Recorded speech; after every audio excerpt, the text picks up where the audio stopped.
Welcome back, everybody, to NS Modeler 24 on YouTube. I'm definitely not Josh, and that is a whole lot of orange. I also have no idea how to flip this camera around, so I'm going to do it the old-fashioned way. Hey, everybody, it's Drayton from Delay in Block Productions. Josh, what do we have going on today? Welcome back. Well, we just finished wrapping up an operating session. It was a lot of fun, so we're here hanging out this evening, like you just mentioned. That's Drayton from Delay in Block, who's holding the camera there. I'm with Arthur from BradleyDCC. He brought some engines. You brought some engines. I've got some new things on the layout, so let's check out what's new. All right, guys, so real quick before we take a look at a couple other things and talk about the operating session, let's take a quick look at a couple engines and updates on the layout. The first thing here, we'll go and take a look down here is a GP59. This is actually an Overland engine, which I got like a year ago. Finally was able to finish that up and was inspired when Arthur told me about a new lock sound file, so that was a little inspiration to get this thing finished. So 4612 is an engine that's been around Asheville for a while and saw that thing all the time growing up. So went in and finished that up. Still needs a little bit of work, but it's getting pretty close. A couple other updates to the scenery you guys might not have seen. While I was gone, my dad actually worked on some of the trees and brush over here. This is right behind the coal mine. And then he also finished this road going up and over the hill. So we got a couple crossing gates here which we have to finish. And then a little bit of scenery we got done down here underneath the river on the climb. Again, my dad worked on this and then put a new bridge support in. Not too much is new over here, but we did also get a little bit of scenery done in the back corner of the layout over here. So we're going to have just a little access road going up to a private house up here with a little barn and house. And then eventually a couple trees and grass. And that's about it. Alright guys, another thing I want to show you real quick is an engine that I recently finished. You probably saw this in my last video on how to build an AC44 C6M, but that's what this is. This is a rebuilt Scale Trains Dash 9. The prototypes are rebuilt standard cab Dash 9s. They're these really unique locomotives that Norfolk Southern has that they're kind of updating, putting new electronics in, a new cab on. And so that's what I did here. And actually, one neat thing about this model, like I said, I did it from a Scale Trains Dash 9 and a Tier 4 cab. And other than just renumbering the side of the locomotive, I really didn't have to do anything to paint it, which is really nice, saved a lot of time. But you can see here just a couple of the features. It's got the stock factory decoder in it, but I relocated the step light and I also added some truck lights down under here. It's a little bit hard to see, but it's got the lit number boards and still has the factory lighting, which looks really nice. And then I think I'll probably put some custom sounds in here in a little bit, but for now, these still sound good. I gotta put the correct E-bell on there as well.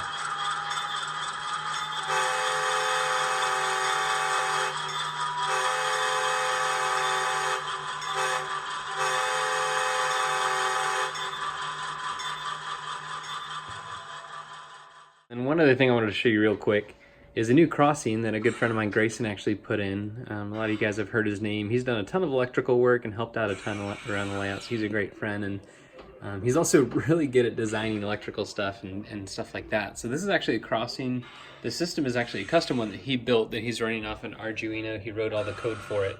It's kind of jerry-rigged now, but we'll clean up that wiring a little bit once we get the sound module in and all that stuff. But I'm going to show you just how it works. We have installed a sensor here and a sensor on the main line over here.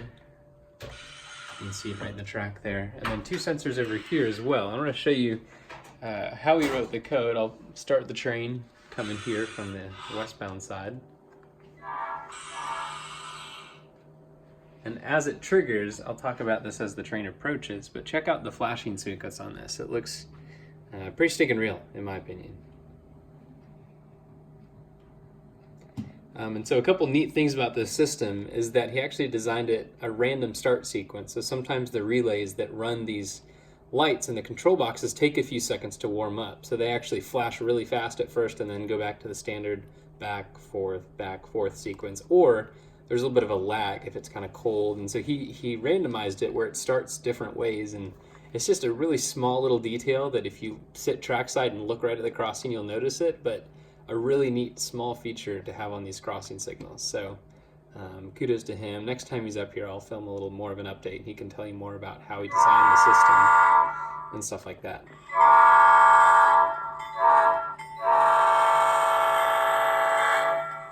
So as the train exits the crossing island, the sensors here next to the gates, there's a 6-second delay, and then it'll turn off.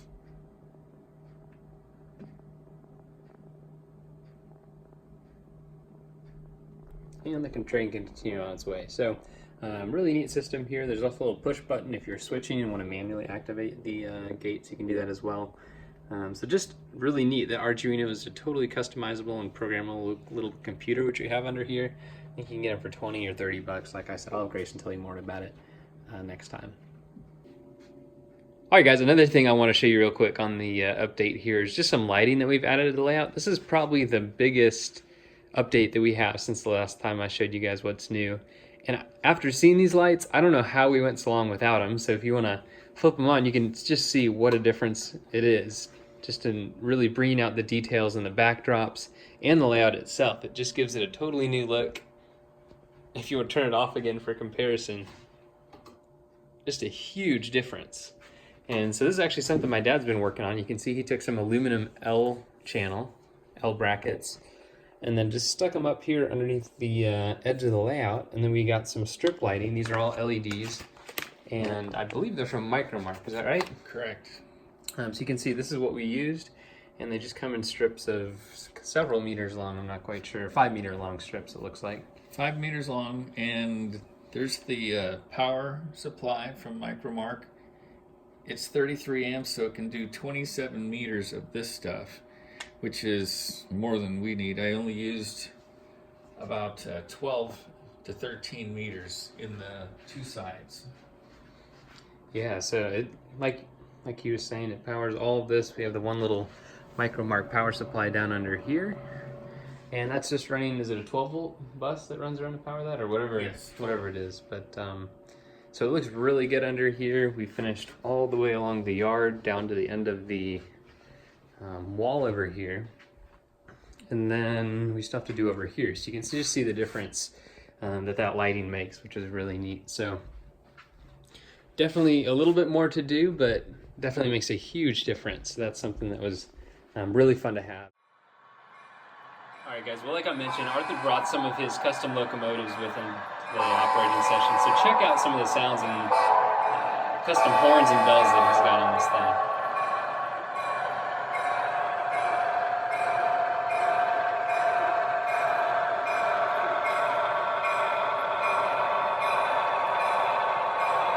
So if you guys haven't heard of him, Arthur Bradley does a lot of custom work. I know that I've looked up to a lot of his models, and he does some great work on brass and plastic, and pretty much anything you can think of, he's probably done it. So Arthur, why don't you tell us a little bit about some of these engines? Well, these are both models by Overland Models. The lead engine is a Union Pacific SD70 ACE, fully custom fitted, LED lighting, custom sound, weathering, and detailing. The trail engine is a rare BC rail, C44-9WL, also fully custom detailed and weathered. If you move into the engine facility here, we have a few more engines I brought, along with a lot of Josh's nice power in his own facility here. In the front we have a top hat locomotive, ES44 AC, and my custom built scale trains, number 1634, which is a SD40-2 high hood. And one project I recently finished here in front is this YN2 paint -8 standard cab, CSX YN2, X-Conrail version. And over here we have the famous Drayton Southern Power. Oh, Drayton, so why don't you tell us a little bit about some of your engines? We actually did something really fun on this operating session where we ran it with an interchange with a short line. And originally I had some silly little short line I made up, and when I found out Drayton was coming and bringing some of his power, it worked out perfectly. So tell us a little bit about some of these models. So I have zero talent when it comes to model trains, and Arthur Bradley is the guy I send my trains to. So all of the stuff you see here has had some sort of work done by Arthur. Here we have my 2570. This is definitely my favorite locomotive. It's got RCO equipped control, so you can use it on yard jobs and different things like that. I'm going to pull this off the track, Josh. This is my Rapido Angus Van RCO shoving platform. As you notice, it's got a snow plow, ditch lights, headlights, we removed the marker lights so we could put more, different lights, but these are all functioning LEDs. It's got an E-bell, a horn, same thing on the back side. And what's really cool, and you can't really see it on camera, but Arthur was able to keep all of the interior of the caboose, which is just absolutely insane. So I like to use these on yard jobs and what have you. The nice thing is it can turn any locomotive into a RCO-equipped locomotive. And with these, you talked about the horn and the bell, but it actually has a sound decoder in it, which is really cool. Yes. The sound car decoder by Soundtracks. Shout out to George from Soundtracks. I've also got the ghetto caboose, as I like to call it.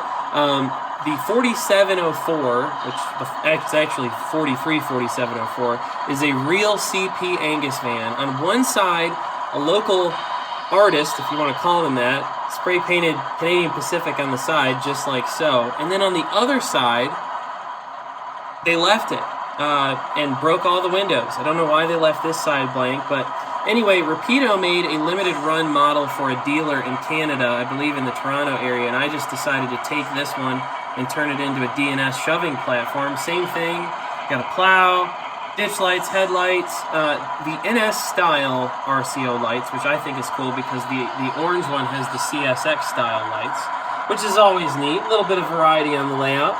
And then I've got an MP15 with custom lights, ditch lights, Loc sound. The Arizona Eastern units that you see here are on long-term lease to the DNS. I actually shot these units out in Arizona a few years ago, so custom lights. Arthur put the bay window on the side here and also put the Southern Pacific style mirrors on both sides, which these units appear exactly how they did in my video with the weathering and everything. I just want to say thank you to Josh for allowing me to come and run my stuff on his layout. Had a great time here at the operating session. And man, looking forward to some more operating sessions in the future. Yeah, well, it was a lot of fun hanging out with you guys. Really appreciate you coming by and making the trip down. And I'll tell you guys watching, as always, thanks for watching. If you have any questions, let me know in the comment section below. And we'll see you next time. Thanks.